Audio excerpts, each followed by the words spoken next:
2NURFM 103.7. Good morning, Mark Rock with you for the next little while up until midday. And oddly enough, our next guest will be on for the whole hour after that. Of course, Denis Stewart with Health Naturally. But since it's the only way I can get a gig on Health Naturally these days, we brought him forward a couple of minutes.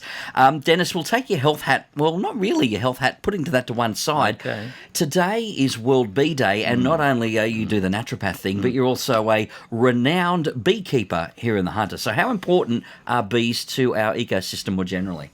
Mark, I think one word, crucial.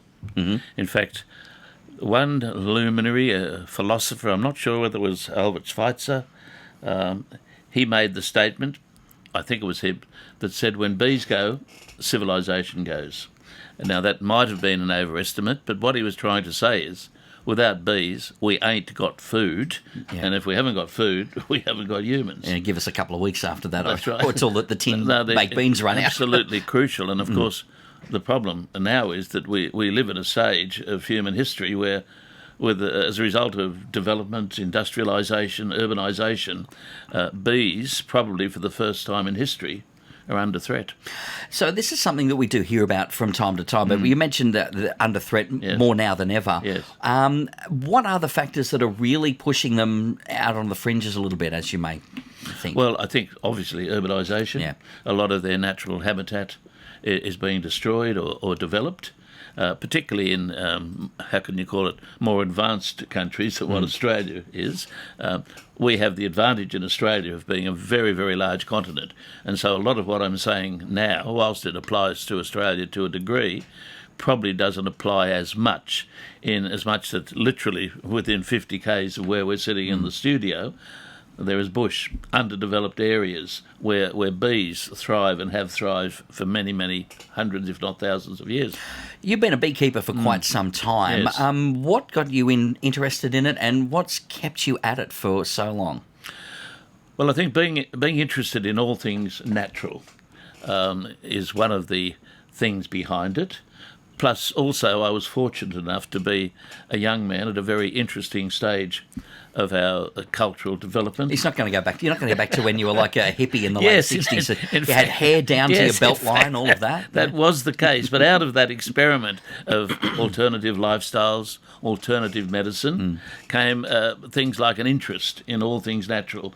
And beekeeping was seen as part of getting back to nature, as that great movement was. Now, of course, beekeeping is seen as a profession, essentially, and rightly so.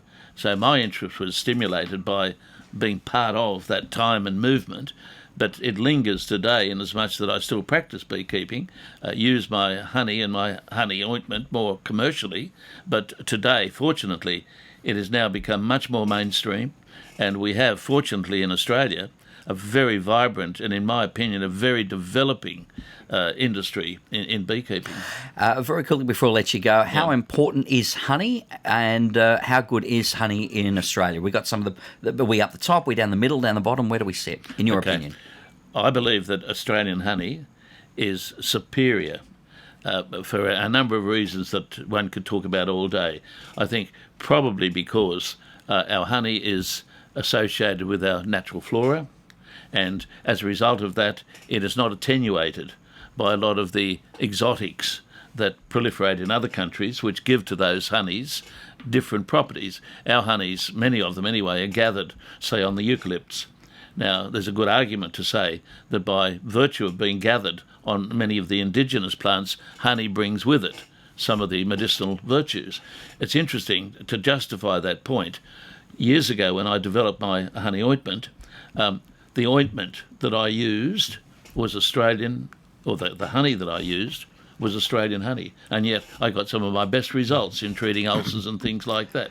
And not only that, it tastes good, which is why I was kind of disappointed. I was hoping that you would bring in... Oh, Mark, you should have told me. You should have told me. Have to wait till Christmas. Okay. No honey from Denis, but again, enjoy World Bee Day, by the way. It's kind of your day. It's a great day. All right, now you'll be on after midday with Health Naturally. Quick, of course. What have we got on today? Well, look, we're going to take up the topic that we started last week, and that is looking at things to do at this time of the year to resist the inevitable experience of coughs, colds, and even perhaps influenza. All right, that's Denis Stewart for World Bee Day. He will be on the radio after midday for Health Naturally, right here at 2NURFM 103.7. A broadcast service of the University of Newcastle.